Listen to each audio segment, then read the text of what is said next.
udah mempertanyakan waktu itu. Saya bilang, apa hubungannya? Dan itu waktu saya di BAP juga saya tanya, ini kan dokumen elektroniknya punyanya si Dian Sandi diupload.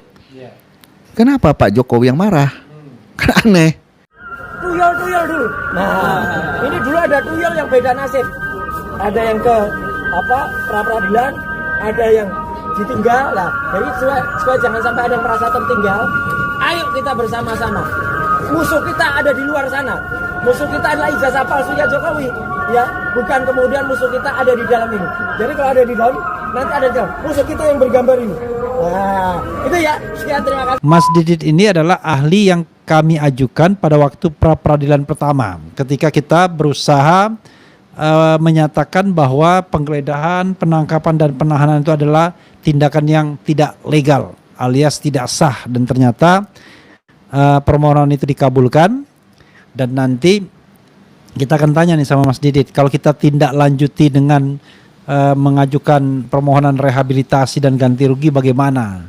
Tetapi yang jelas kami sudah mengajukan permohonan kembali, yaitu mengenai digunakannya pasal 32 ayat 1 Undang-Undang ITE, Undang-Undang nomor 11 tahun 2008 sebagai dasar penersangkaan Mas Roy Suryo dan Dr. Tifa juga sesungguhnya. Jadi asal Sobat Era sekalian ingat bahwa sesungguhnya terhadap Mas Roy dan Dr. Tifa itu setidaknya disangkakan, dan sekarang kalau Dr. Tifa sudah didakwa dengan setidak-tidaknya 4 hal. 4 pasal, tapi ada jungto-jungtonya ya. Nah, tapi 4 pasal setidaknya.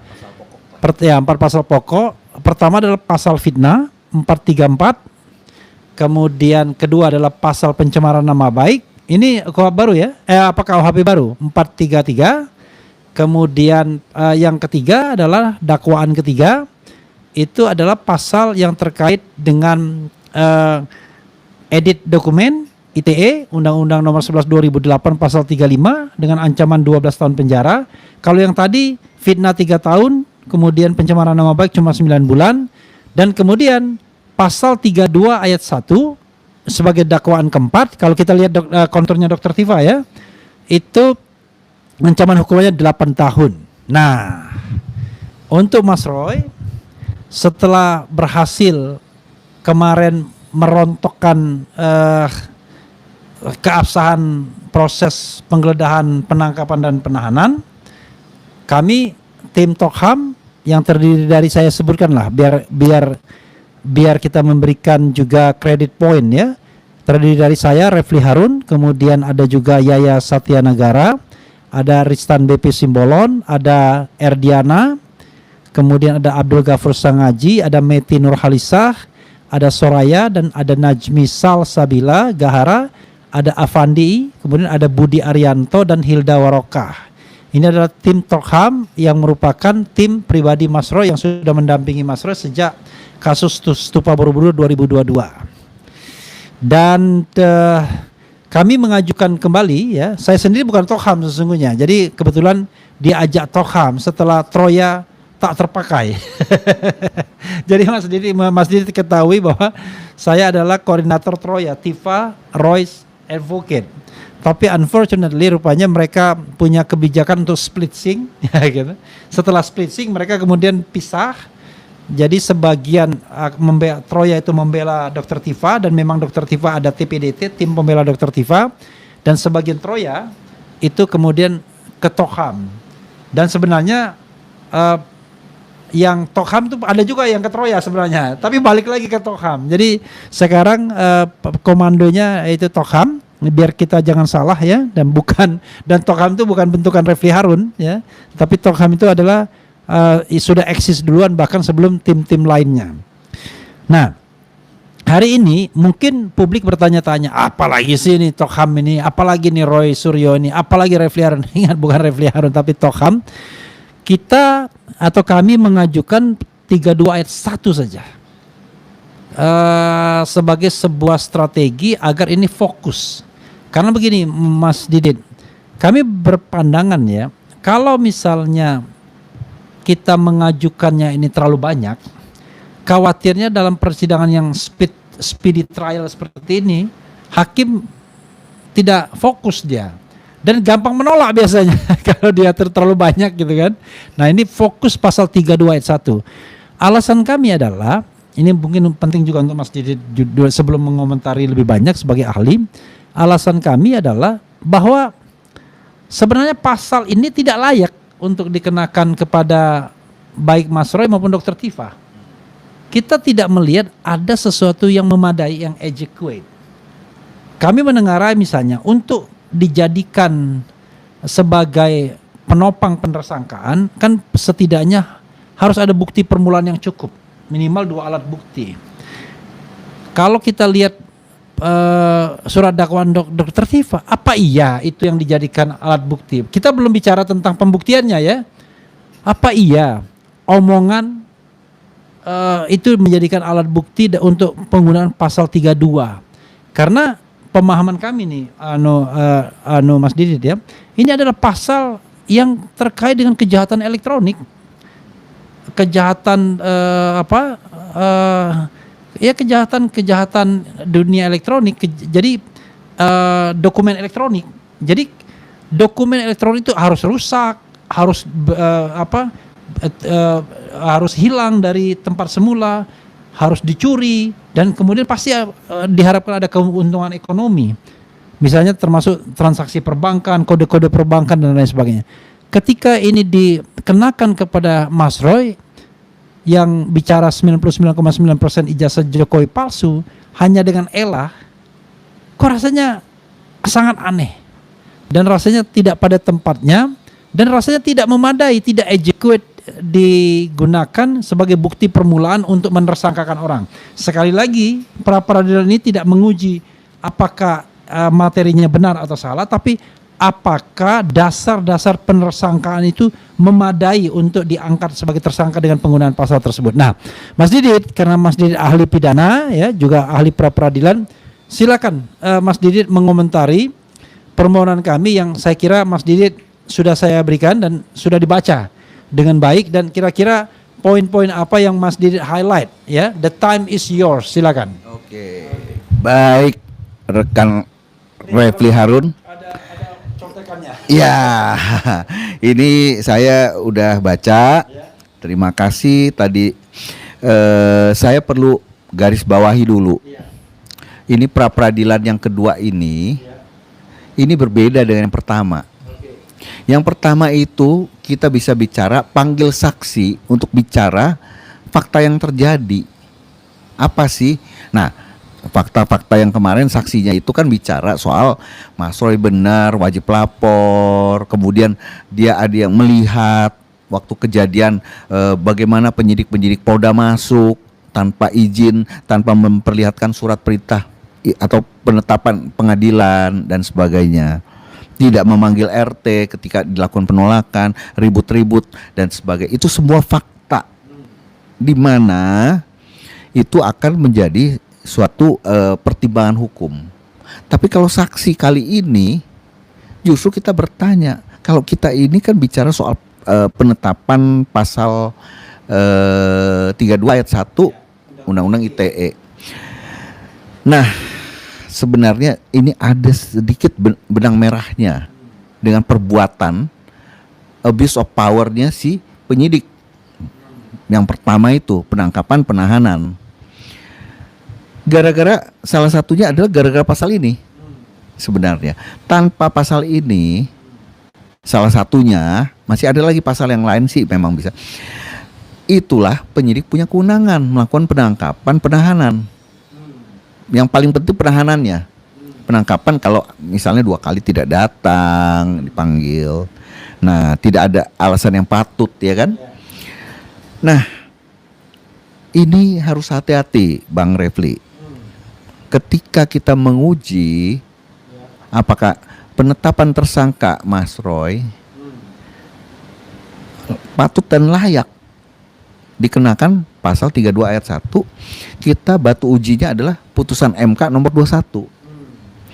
Di sini dia menggunakan kuhap lama. karena kita masuk ke dalam pasal 361 yang saya lihat di sini sudah ditulis 361A huruf A KUHP baru. Di sana dikatakan kalau memang penyidikannya sudah dimulai pada saat KUHP lama, maka batu ujinya menggunakan KUHP lama. Nah, KUHP lama ini ada putusan MK nomor 21. Cantolannya adalah ke alat bukti 184 ayat 1. Alat bukti di peradilan pidana ada 5. Yang pertama adalah keterangan saksi, ahli, surat, petunjuk, dan keterangan terdakwa.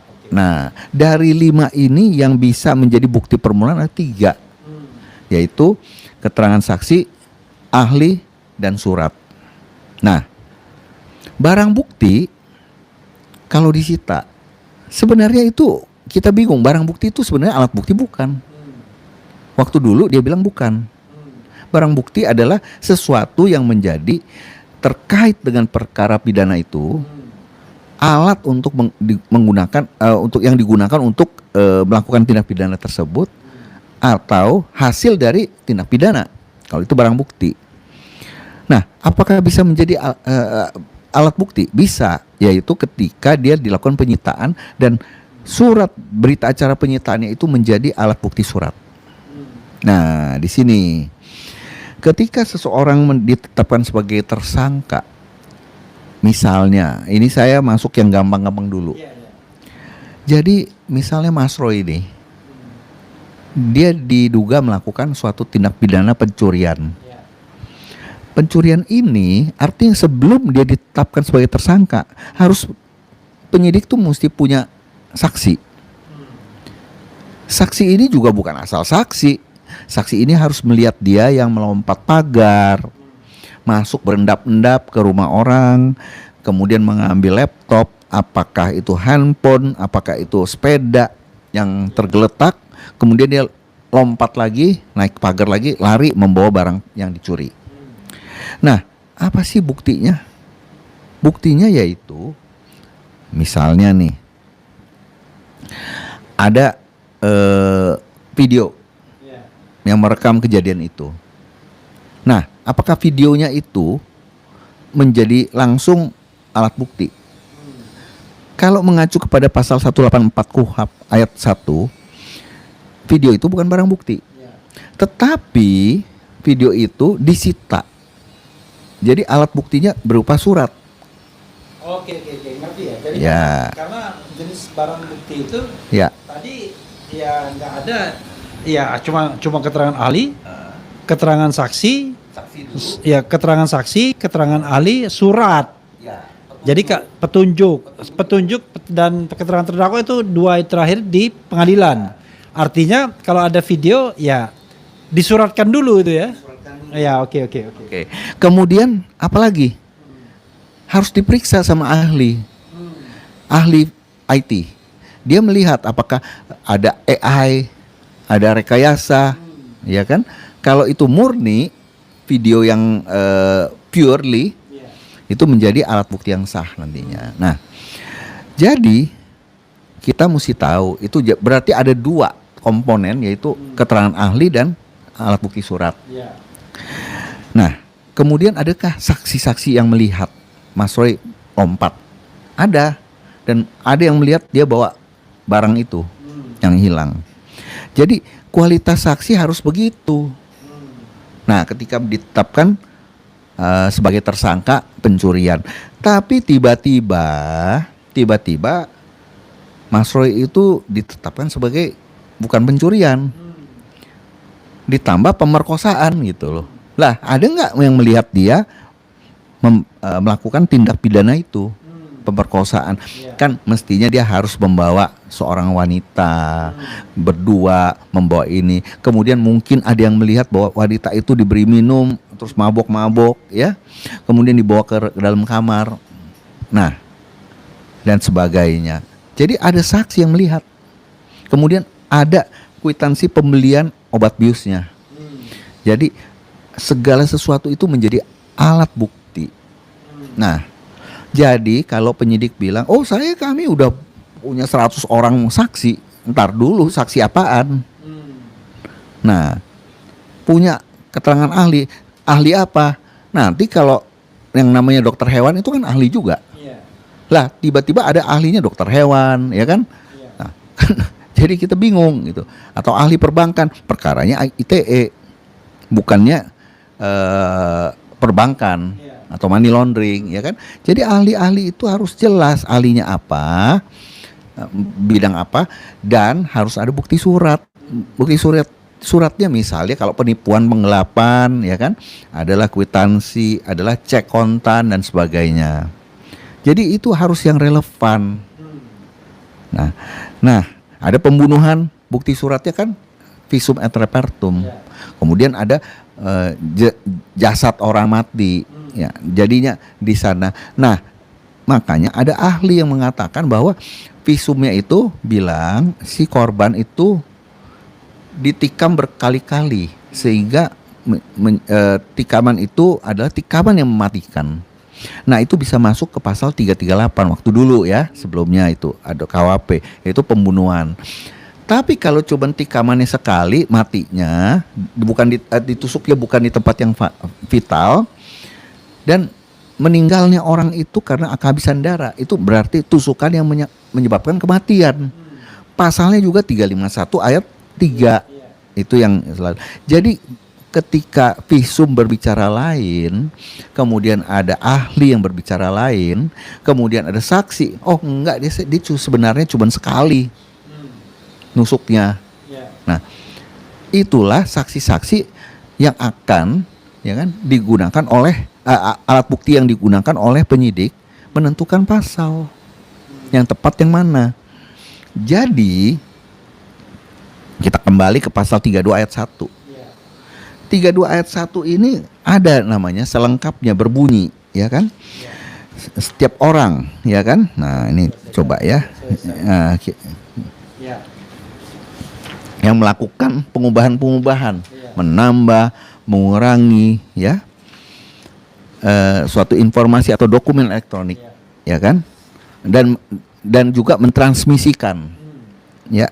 Di sini itu bukan kalimat alternatif sebenarnya. Itu satu kesatuan. Yang alternatif adalah merubahnya ini bisa plus, bisa minus, ya. Nah, milik orang lain atau publik, ya. Ini setiap orang dengan sengaja dan tanpa hak atau melawan hukum dengan cara apapun mengubah, menambah, mengurangi, melakukan transmisi, merusak, menghilangkan, memindahkan, menyembunyikan suatu informasi elektronik dan atau dokumen elektronik. Jadi ini dan atau ini untuk informasi elektronik atau dan atau dokumen elektronik, ya. Milik orang lain atau milik publik. Oke. Pertanyaannya adalah memang di sini sepertinya kumulatif, ya. Mengubah, menambah, mengurangi, melakukan transmisi, merusak, kemudian menghilangkan, memindahkan, menyembunyikan suatu elektronik. Intinya adalah dokumen itu jadi rusak atau hilang, kira-kira begitulah, ya. Gitu. Ya, silakan. Ya. Jadi begini. Ya. Saya harus jelaskan di mana ini semua unsur-unsurnya itu seolah-olah ada yang alternatif dan kumulatif. Misalnya mengubah itu kan bisa menambah, mengurangi, ya. Nah, kemudian merusak. Mengubah, menambah, mengurangi. Sebenarnya keterangan mengubah ini sebenarnya, ya. Ya. Mengubah itu menambah, mengurangi. Betul. Ini dia bisa nambah, bisa kurang. Kemudian transmisi, jadi mentransmisikan. Jadi setelah dia robah, dia umpetin di kantong, nggak masalah. Ya. Nah, ini kumulatif. Nah, kemudian juga yang namanya lagi merusak, menghilangkan, memindahkan. Artinya yang pertama kita harus pahami dokumen dalam pasal ini atau informasi itu harus elektronik bentuknya, bukan fisik. Baik dokumen elektronik maupun informasi elektronik. Ya. Artinya tidak boleh fisik. Nah, kemudian saya boleh koreksi sedikit. Kita kalau pakai analog, istilah analog, takutnya nanti itu lawannya adalah digital. Nah, jadi kalau elektronik, dokumen elektronik lawannya adalah physical. Dokumen fisik ya. Ya, fisik, hard copy. Ya. Nah, jadi pertama-tama harus itu. Yang kedua, barang ini harus milik orang atau milik publik. Harus ada orang yang mengakui. Ya kan? Kemudian ini dokumen ini karena dokumen elektronik itu diambil, dicuri, dirubah. Kan kalau dia mau merubah kan dia harus mencurinya, menghack gitu. Bisa juga dengan offline. Jadi dia melakukan pencurian, kemudian diambil dokumen itu dan dia robah dari sumber cakramnya itu loh. Apakah itu bentuk hard disk, apakah itu bentuk HP, apakah itu bentuk komputer, ya kan, laptop dan sebagainya. Jadi ini orang suka banyak tidak paham penerapan dari pasal ini. Pasal ini kalau kita konstruksikan seharusnya pertama dokumen elektronik yang dirubah harus milik seseorang. Apakah itu Dian Sandi, apakah itu Jokowi. Kalau Dian Sandi punya, yang harus nuntut Dian Sandi. Kalau Jokowi yang punya, harus Jokowi yang melakukan penuntutan, menuntut ya, melaporkan pidana ya. Nah, yang kedua, artinya selain itu pemiliknya, yang kedua adalah dokumen tersebut diretas dari harddisknya milik masing-masing itu, diambil, jadi si pemilik tidak lagi memiliki dokumen tersebut atau informasi tersebut, sudah diretas atau dicuri secara offline bisa, kemudian dirubah dan ditransmisikan ya dalam bentuk elektronik juga sudah pasti, namanya transmisi ya kan. Nah, sehingga orang tersebut kan dirugikan. Nah, jadi ingat, tidak boleh dokumen bersifat fisik. Itu tidak bisa. Harus dokumen elektronik. Karena pasal ini kan. Pasal ini. Dan harus ya kan, untuk kemudian ini kejahatannya sebenarnya endingnya lokus deliknya adalah dunia cyber. Nah, problemnya adalah di sini saya sempat, Bang Refli kan kasih saya lihat tuh laporan polisinya Jokowi. Nah, itu saya baca, itu ada kata-kata yang sangat berbahaya sekali. Kata-katanya adalah dokumen yang dituduhkan milik saya. Artinya Jokowi tidak mengakui itu dokumen itu kan? Tidak. Kalau dia masih menggunakan kata yang dituduhkan itu. Iya, itu berarti Kecuali dituduhkannya hilang, dokumen milik saya. dokumen itu dokumen milik saya, dokumen elektronik milik saya. Nah, kebetulan saya juga ikut waktu gelar perkara di Polda. Ya, Mas Didit kita ajukan sebagai ahli juga waktu gelar perkara. Betul. Dan saya ikut melihat adanya dokumen yang dikatakan punya Jokowi. Nah, itulah yang saya bingung. Berulang kali saya ngomong, mungkin di head to head, di Rakyat Bersuara, di mana ya? Di mana saya bilang saya lihat itu dokumen yang disita. Itu adalah dokumen fisik. Ya, fisik. Fisik, Bukan fisik. fisik. Ya, untuk melawan ini ya. Ya, karena lawannya digital. Lawannya Kalau elektronik. elektronik, kalau yang tadi analog, digital. Ya. Saya kan udah mempertanyakan waktu itu. Saya bilang, apa hubungannya? Dan itu waktu saya di BAP juga saya tanya. Ini kan dokumen elektroniknya punyanya si Dian Sandi, diupload. Kenapa Pak Jokowi yang marah? Kan aneh. Nah, kok nggak nyambung ini? Sorry, ini penting. Nggak nyambung itu materi pra-peradilan nggak? Kalau kita Sangat. mempermasalahkan gini. Mm-mm. Ini depan hakim ya. Ini kami ingin mempermasalahkan gini. Pak Hakim, ini pasal 32 ini kan mengandaikan adanya sebuah dokumen elektronik atau informasi elektronik yang dirusak. oleh Mas Roy Suryo. Nah, kami heran, asumsinya dokumen elektronik ini kan miliknya Joko Widodo. Sehingga dengan penerapan pasal 32 ini harusnya dokumen itu hilang atau rusak. Cuma kami ditunjukkan pada tanggal 15 Desember 2025 ada dokumen yang bersifat fisik yang diakui menurut keterangan penyidik pada waktu itu. Itulah yang namanya ijazah asli Jokowi. Lalu dengan pasal 32 yang dokumen elektronik yang katanya rusak dan hilang ini bagaimana? Itu masuk materi pra peradilan. Masuk. Masuk ya. Tapi hati-hati. Oke. Cara kita menyajikannya jangan sampai keliru. Itu sangat masuk. Yang pertama, artinya bukti awal itu adalah laporan polisi. Iya.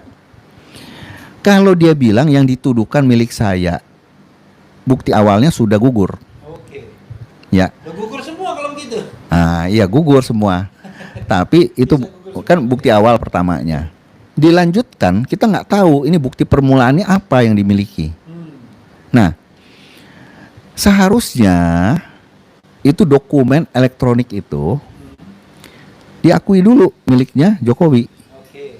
Diakui, dia endorse, itu saya punya dan satu-satunya saya punya.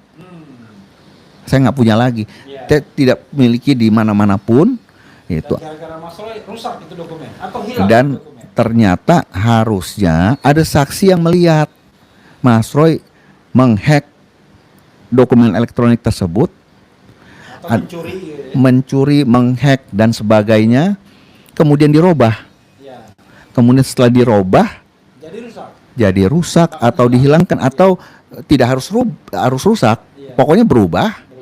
Kemudian ditransmisikan ulang. Dan dia tidak menguasai lagi atau tidak memiliki lagi. Si korban tidak menguasai. Nah, jadi ini kelihatannya kok masuk pokok perkara, bukan. Jadi kita tanya, ada nggak saksi yang melihat itu? Oke. Saksi. Jadi saksi adalah kan tadi 3, bukti permulaan cuma bisa 3. Iya. Nah, ada saksi nggak yang memberikan kualitas, Punya kualifikasi mempunyai pengetahuan seperti itu? ya, untuk menyatakan bahwa telah terjadi Pencurian data, perubahan, ya. sebagaimana dikatakan di pasal ini. Betul, saksi. Kemudian ada ahli. Yang juga bisa menerangkan Ya. tindakan-tindakan Yang dilakukan adalah bersesuaian dengan pasal ini. kita nggak bicara benar atau salah. Enggak. Kita tanya dia punya nggak? Iya. Jangan nanti saksinya itu bilang Mas Roy lagi makan ayam goreng. Iya. Lah, ini bagaimana? Nah, kemudian ada ahli. Ahlinya itu nanti ya saya tadi kita joknya ya. Ahlinya itu dokter hewan. Iya. Udah memberikan keterangan bahwa Mas Roy membawa kucingnya, memeriksakan kucingnya di sana. Kan nggak cocok. Jadi jangan asal ahli. Siapa ahlinya, menerangkan apa. Nah, kalau ahlinya juga ahli IT misalnya. Wah, Mas Roy melakukan. Lah, ntar dulu. Apakah yang diterangkan oleh ahli IT cocok? Tidak. Karena apa? Karena di sini harus ahli pidana. Ahli pidana itu yang menguraikan unsur-unsur perbuatan dibandingkan dengan keterangan saksi-saksi. Ini ada saksi 5 orang menerangkan perbuatan Mas Roy. Nah, itulah menjadi bukti permulaan. Oke. Jadi intinya adalah, ya kan? Kami kan ingin mengkonstruksikan bahwa kami tidak bicara tentang substansinya. Substansinya itu adalah benar atau tidak Mas Roy melakukan itu. Itu kan substansi. Nggak boleh kan? Nah, yang kami permasalahkan adalah apakah penyidik memiliki bukti permulaan atau minimal 2 alat bukti untuk harus ya. Jadi bukti permulaan berubah ya, minimal 2 alat bukti yang bisa digunakan untuk menersangkakan Mas Roy dengan pasal ini. Tanpa menguji alat bukti tersebut. Tapi kualitas alat buktinya yang kita lihat. Ada maksudnya gini, misalnya ya saya bayangkan ahli tersebut ya kita apakah ahli tersebut menerangkan perbuatan-perbuatan itu tanpa menguji apakah yang disampaikan ahli itu benar atau salah. Karena itu sudah masuk pokok perkara kan? Oke, silakan Mas. Ya, jadi kita itu di pokok perkara kita menguji benar atau tidaknya. Apakah ada alasan apa tidak? Ada atau tidak yang berkualitas seperti itu, ya. Jadi hati-hati ini. Misalnya contoh nih, ada yang namanya tempus delicti, yaitu ada 26 Maret dan 22 Januari. Tapi terakhir kalau nggak salah saya dikasih lihat balik lagi ke 26 Maret. 26 Maret. Iya, yang tadi saya dikasih lihat itu dari Pak Yasena. Lah, berarti kita mengujinya 26 Maret. Ada apa dengan 26 Maret? Nah, ternyata setelah dikonfirmasi dengan Mas Roy, 26 Maret itu dikasih lihat ada video, tayangan video. Ya udah, kita tayangkan. Saya bilang, kita tayangkan dan kita lihat isinya apa. Tanpa bilang ini benar atau salah. Di sana kita menguji kualitasnya. Yaitu kualitasnya misalnya, ada Mas Roy nggak? Kalau kami yang sudah kami diskusikan dan lain sebagainya, tanggal 26 Maret itu Mas Roy nggak ada. Itu kegiatan di tempatnya Egy Sujana. Oke, jadi kita uji kualitasnya bisa nggak menjadi alat bukti permulaan. Kalau Mas Roy nggak ada, sudah pasti itu tidak berkualitas sebagai bukti permulaan. Nggak ada di sana.